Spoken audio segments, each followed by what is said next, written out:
Insert two arithmetic means between 9 and negative 12. For our solution, in a sub 1 equals 9, a sub 2 and a sub 3 are unknown. These are the arithmetic means, and a sub 4 is negative 12.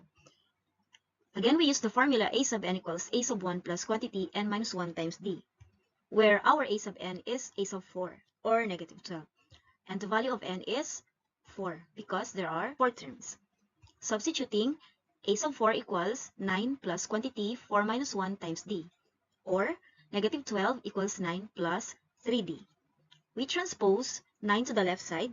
That will give us negative 12 minus 9 equals 3d. Negative 12 minus 9 is negative 21. We divide both sides by 3, and the result is negative 7 is equal to d. Thus, 9 minus 7 is 2, then 2 minus 7 is negative 5. So, the two arithmetic means are 2 and negative 5.